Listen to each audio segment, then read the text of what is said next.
anak-anak, apa kabar semuanya? Mem harap semuanya dalam keadaan sehat dan tetap semangat melakukan tugas dan tanggung jawab yang diberikan di rumah. Walaupun belajar dari rumah, tapi anak-anak harus tetap semangat ya. Bertemu lagi dengan Mem Resti pada video yang kedua kita pada saat ini. Kita akan melanjutkan pelajaran kita minggu lalu. Pelajaran kita tema 1 dengan judul Hidup Rukun, dan pada saat ini kita akan belajar subtema 2.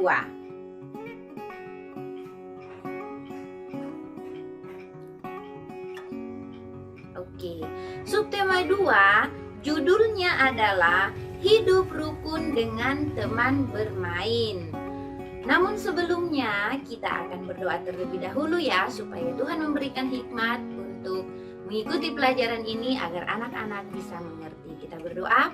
Tuhan Bapa di sorga, terima kasih untuk berkat-Mu pada saat ini. Anak-anak kami akan belajar, Tuhan akan memberkati mereka agar mereka boleh mengerti apa yang dipelajari pada saat ini. Terima kasih ya Bapa, berikan kami hikmat dalam nama Yesus, amin. Oke, hidup rukun dengan teman bermain. Coba anak-anak perhatikan gambar yang ada. Apakah di sini ada yang terlihat menangis? Apakah di sini ada yang terlihat bertengkar? Tidak ada, berarti mereka ini hidup rukun saat bermain. Masih ingat arti hidup rukun? Apa artinya hidup rukun? Hidup rukun adalah menghormati dan menyayangi orang lain. Kalau hidup rukun berarti tidak akan ada pertengkaran. Wah, ternyata ada lagu tentang hidup rukun ini ya.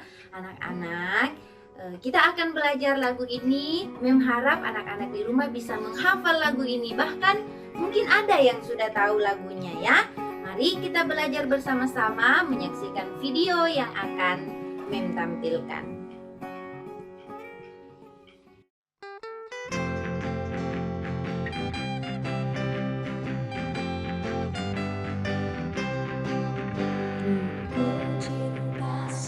Sama lain itulah menyatu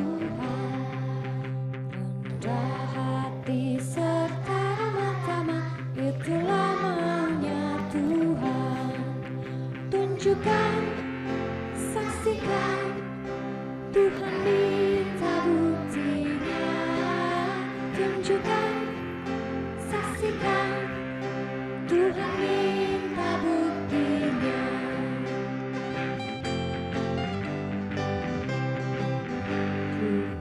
Cinta satu sama lain itulah menyatu rendah hati serta ramah-tamah itulah menyatu tunjukkan saksikan Tuhan minta buktinya tunjukkan saksikan Tuhan minta buktinya tunjukkan saksikan Tuhan minta buktinya tunjukkan saksikan Tuhan minta buktinya.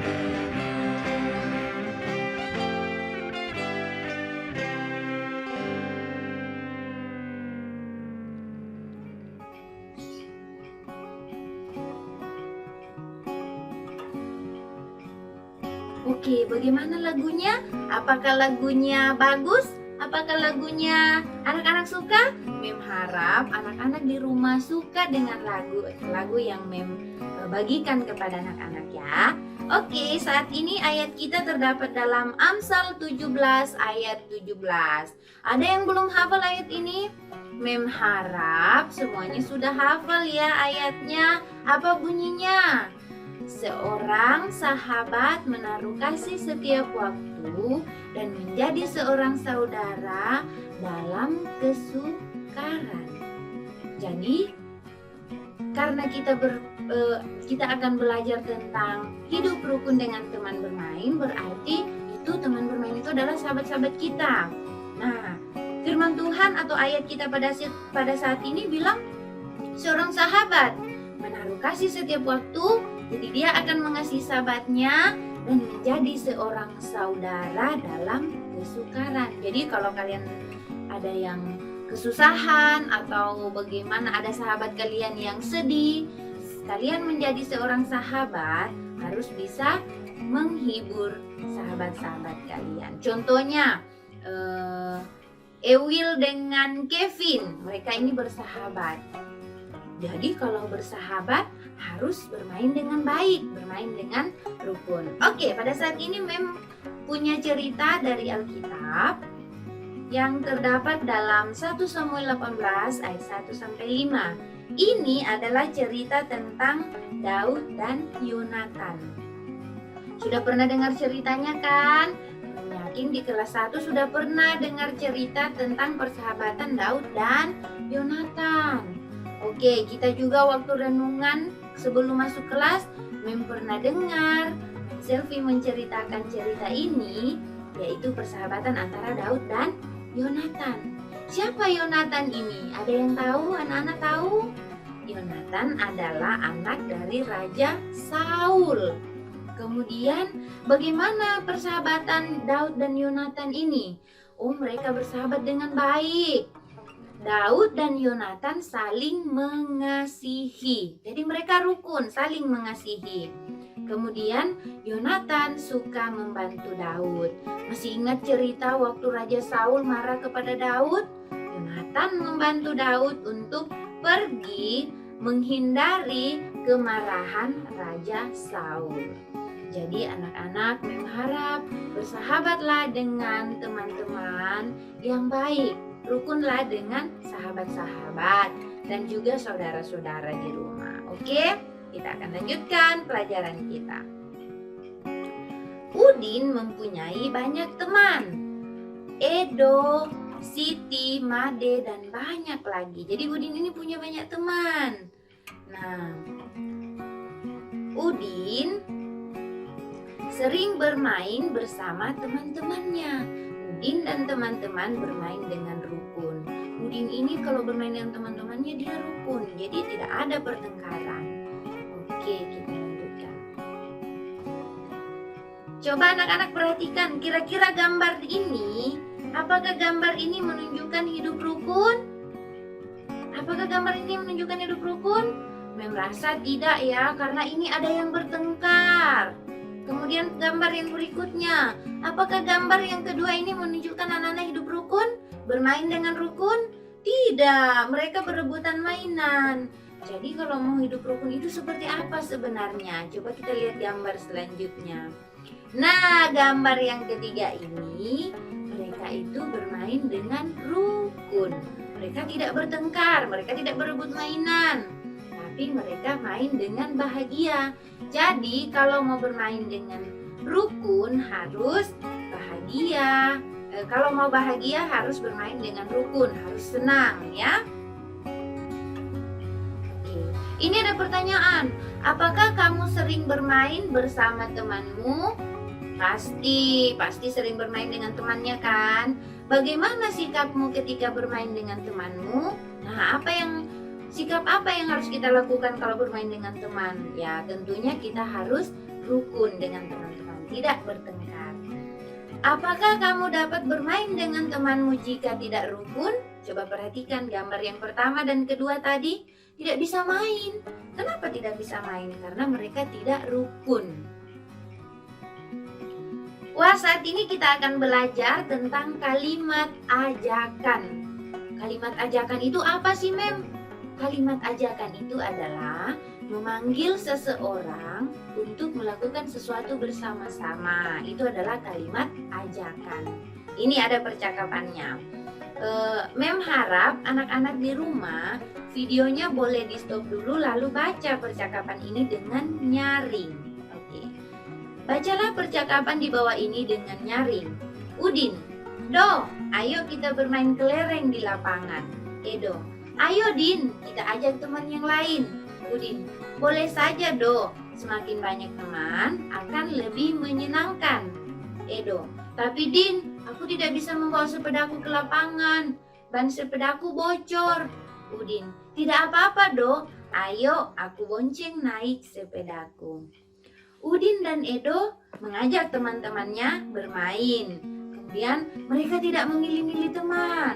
Terus Udin dan Edo selalu menjaga kerukunan. Kenapa harus rukun saat bermain? Supaya kita bermain dengan baik, dengan bahagia, dengan senang. Namanya bermain ya, harus senang-senang, oke? Contoh kalimat ajakan. Nah, perhatikan ini. Ada contoh kalimat ajakan. Mari kita bersihkan lapangan ini setelah bermain. Mari berarti mengajak teman-temannya. Jawaban teman-temannya oke. Nah, kalau anak-anak bermain di rumah atau bermain dengan teman, setelah bermain tempat mainnya harus dirapikan. Mari ajak temannya bersama-sama. Mari kita rapikan mainan kita. Mari kita rapikan. Mari kita bersihkan. Contoh kalimat ajakan berikutnya ada, ayo masuk ke dalam rumahku, kita akan latihan menari. Nah, teman-teman ini, Made dan teman-temannya mengajak mengajak Lani untuk bermain menari bersama-sama. Ayo bergabung dengan kami. Ini kalimat ajakan juga. Ayo bergabung dengan kami. Kita akan belajar menari untuk persiapan ikut lomba. Ternyata sebentar lagi akan diadakan lomba di sekolah. Jadi mereka persiapan menari untuk mengikuti lomba. Sebelumnya, Lani memperkenalkan diri Lani kepada teman-temannya. Oke. Kita belajar bahasa Inggris ya. Ini introducing myself. Introducing myself artinya memperkenalkan diriku, memperkenalkan saya sendiri. Oke. Hi, my name is Lani. I come from Jakarta. I live in Cengkareng. I am 8 years old. I am a student at SDN 001 Cengkareng. Nice to meet you. Oke, anak-anak, kalian boleh repeat after me atau mengulangi setelah Mem mengucapkannya. Oke, kita mulai ya. Introducing myself. Hi, my name is Lani. I come from Jakarta. I live in Cengkareng. I am 8 years old. I am a student at SDN 001 Cengkareng. Nice to meet you.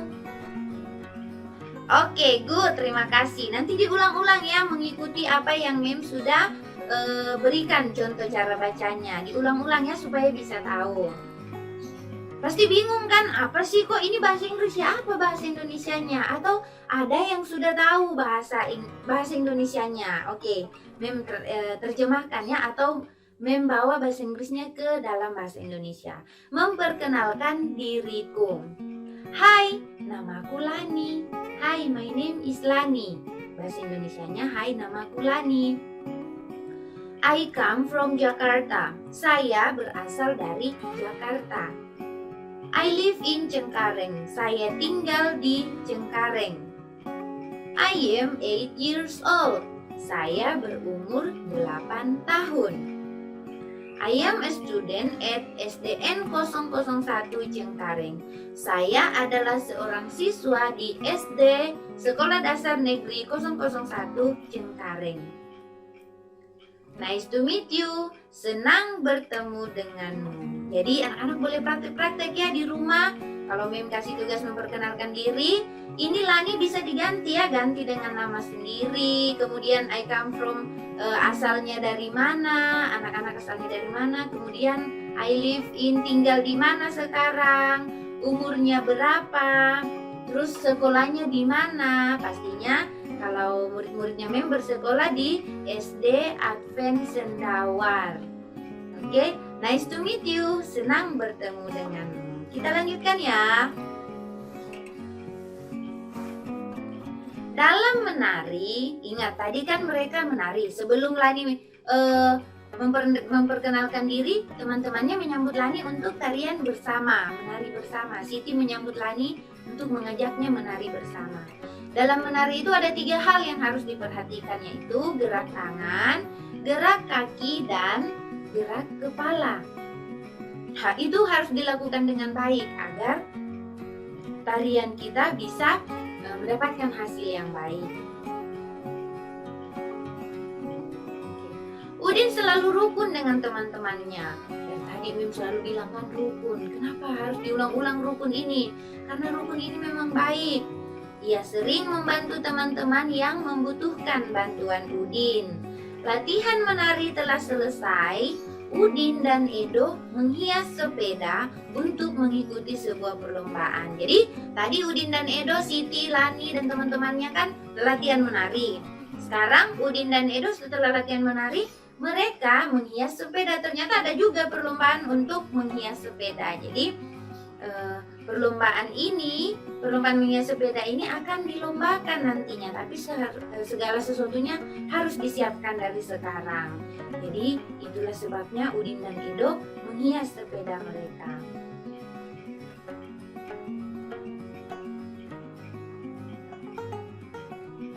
Hari sudah sore, Do. Aku permisi pulang ya. Aku harus beribadah. Baik, Din, kita lanjutkan menghias sepeda esok hari. Oke, kalau beribadah ini masih ingat ini penerapan sila keberapa? Sila ke-1, sila pertama. Penerapan sila pertama yaitu beribadah. Jadi Udin ini dia menerapkan sila pertama.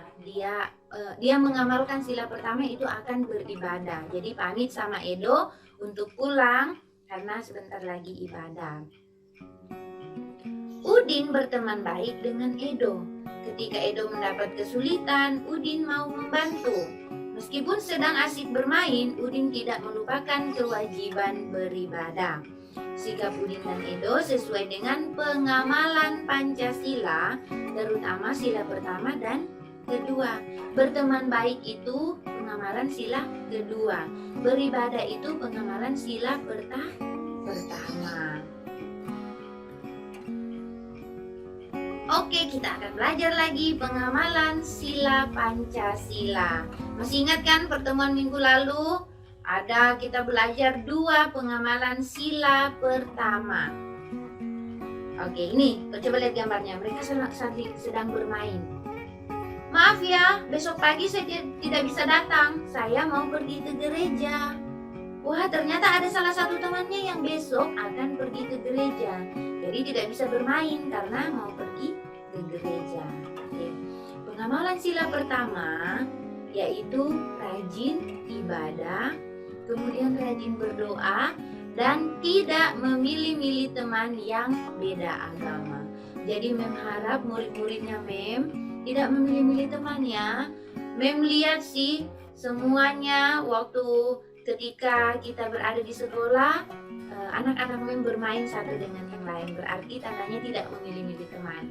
Karena memilih-milih teman adalah perbuatan yang tidak baik dan itu jauh dari pengamalan sila pertama. Jadi kalau anak-anak tidak memilih-milih teman, rajin berdoa, rajin beribadah, berarti anak-anak di rumah sudah mengamalkan sila pertama. Rajin ibadah itu kapan? Biasanya kalau pagi, malam kita ada ibadah atau hari-hari peribadatan yang lain, kita rajin pergi ibadah. Oke, pengamalan sila kedua. Masih ingat bunyi sila kedua? Oke, sila pertama tadi bunyinya apa? Ketuhanan yang Maha Esa. Sila kedua, kemanusiaan yang adil dan beradab. Berarti yang ditekankan di sini yaitu adil dan beradab. Manusia yang adil dan beradab. Jadi contohnya atau pengamalannya adalah berbuat adil, menghormati orang lain, suka membantu orang lain. Beradab itu menghormati orang lain dan suka membantu orang lain. Kalau berbuat adil ini, coba perhatikan gambar. Mereka sedang menghias kelas untuk persiapan lomba. semua dapat pekerjaan. Jadi tidak ada yang hanya duduk, hanya perintah-perintah teman, tidak ada. Mereka semua beraktivitas. Itu namanya adil. Semuanya bertugas untuk mengerjakan pekerjaan atau tugas yang diberikan. Itu adalah pengamalan sila kedua. Oke, sila ketiga apa bunyinya? Persatuan Indonesia. Pengamalannya apa? Kompak saat bermain. Tahu artinya kompak? Kompak itu tidak marah-marah ya. Jadi satu kelompok itu tidak ada yang bertengkar dalam satu kelompok. Mereka kerjasama, itu namanya kompak. Bersatu di dalam kelas. Jadi kalau di dalam kelas ada teman yang ingin mengeluarkan pendapat atau ada teman yang ingin bertanya, harus bersatu. Maksudnya yang lain mendukung dengan cara diam, biarkan teman yang ingin bertanya yang mengeluarkan pendapatnya. Atau saat bermain harus bersatu, harus kompak. Pengamalan sila, oke. Di sini gerakan dalam bermain. Sebelum kita ke sila keempat, ternyata dalam permainan itu ada gerakan. Jadi yang harus diperhatikan adalah gerakan tangan, kemudian ada gerakan kaki dan gerakan kepala, dan yang terakhir yang harus kita perhatikan adalah gerakan badan. Kalau kita memperhatikan gerak-gerak kita, itu akan membuat kita hati-hati dalam bermain. Jadi tidak menabrak teman sembarangan. Itu namanya memperhatikan gerakan dalam permainan. Oke, kita ke pengamalan sila keempat. Musyawarah untuk memilih ketua kelas. Ini mereka lagi musyawarah atau lagi rapat. Musyawarah itu apa? Musyawarah adalah mengambil keputusan bersama. Itu artinya itu adalah musyawarah. Jadi kalau misalnya pemilihan ketua kelas atau mau pergi liburan, keluarga itu harus musyawarah. Kita mau liburan kemana? Contohnya ya. Dalam satu keluarga ada satu orang yang tidak setuju, harus dibicarakan lagi, dimusyawarahkan lagi supaya ada satu tempat yang semuanya boleh setuju. Pengamalan sila kelima. Gotong royong membersihkan halaman sekolah, bersikap adil kepada semua teman. Jadi ini gotong royong kan membersihkan kelas. Kalau ini membersihkan kelas, biasa juga kita membersihkan halaman di sekolah. Atau bersikap adil kepada semua teman. Sila kedua dan sila keempat ini hampir sama ya, menekankan bunyinya adanya sikap adil. Jadi harus adil dalam berteman, dalam bermain itu harus adil karena ada di dalam sila Pancasila. Tidak hanya anak-anak yang sibuk, ibu-ibu pun sibuk mempersiapkan konsumsi. Ini untuk persiapan ya, persiapan perlombaan. Ada tadi kan ada yang siap, ada yang latihan menari untuk mengikuti perlombaan, ada yang mempersiapkan menghias sepeda tadi. Oke. Ada 225 makanan kotak yang ibu-ibu harus siapkan dan 252 minuman botol. Manakah yang lebih banyak? Coba lihat. Mari belajar matematika. Oke, sekarang kita akan belajar matematika. Cara untuk menentukan suatu bilangan lebih banyak atau kurang dari dengan membandingkan nilai angka pada tempat ratusan, puluhan, dan satuannya. Masih ingat kan? Yang mana ratusan, yang mana puluhan, yang mana satuan? Masih ingat? Itu pelajaran kita minggu lalu ya. Perhatikan bilangan 225 dan 252. Oke, ini sama-sama 200. Coba perhatikan ya, ratusan ini, 200-an ini sama. 200-annya sama. Sekarang kita ke puluhan. Puluhannya mana yang lebih banyak? Apakah 20 atau 50? Yang lebih banyak mana? 50 ya. Kemudian yang mana satuannya banyak? Apakah 5 atau 2? Yang satuannya banyak 5. Tapi kita lihat di puluhan, ternyata yang lebih banyak adalah 50. 52, 25. Lebih banyak 52 daripada 25. Oke. Untuk menentukan mana yang lebih banyak, mana yang lebih sedikit, atau mana yang sama dengan, kita akan belajar menggunakan simbol. Oke, coba perhatikan. Simbol ini dia menghadap ke kanan, menunjukkan bilangan kurang dari. Ya, simbol yang menghadap ke kanan berarti menunjukkan ini kanannya Mem ya, karena Mem lagi menghadap ke laptop. Ini menghadap ke kanannya Mem. Simbol yang menghadap ke kanan menunjukkan bilangan kurang dari. Simbol yang menghadap ke kiri, ini ada yang warna merah ya, menghadap ke kiri menunjukkan bilangan lebih dari. Simbol yang garis lurus 2 itu menunjukkan sama dengan. Jadi contoh yang sama dengan ini, 2 sama dengan 2, 3 sama dengan 3. Kalau kurang dari dan lebih dari ini, kita akan menentukan mana angka yang lebih besar, mana angka yang lebih kecil menggunakan simbol kurang dari dan lebih dari. Mari kita lihat yang 225 dan 252. Jadi dapat ditulis angka 225 ini kurang dari 252. Ya, berarti 225 ini sedikit angkanya, yang banyak ini adalah 252. Ini tadi Mem bilang 52 dan 25 lebih banyak 52 daripada 25. Oke, sudah mengerti semuanya? Jika tidak mengerti, boleh diulang-ulang ya supaya bisa mengerti. Contohnya yang lain ini ya, 349 dan 394. Yang mana yang lebih banyak? 349 atau 394? Setuju enggak dengan Mem? Kalau yang lebih banyak ini adalah 394. Setuju ya? Dan yang lebih sedikit ini atau kurang dari adalah 49. Itu yang lebih sedikit. Oke. Bilangan 349 kurang dari 394 karena memang lebih sedikit. Jangan lupa menggunakan simbol. Jadi 349 kita menggunakan simbol kurang dari 394. Contoh yang berikutnya, 668 dan 662. Yang mana yang lebih banyak? 668 atau 662? Setuju dengan Mem ya?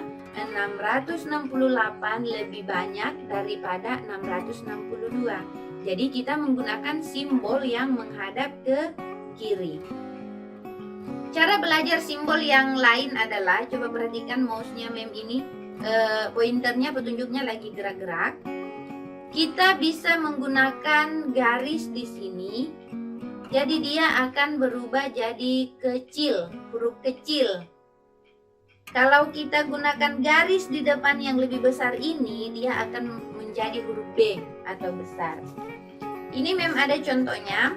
Ini K, Mem tambah garis dari atas ke bawah, dia akan jadi seperti ini, kecil. Jadi lebih kecil ya, angkanya lebih kecil. Ini adalah untuk simbol lebih besar.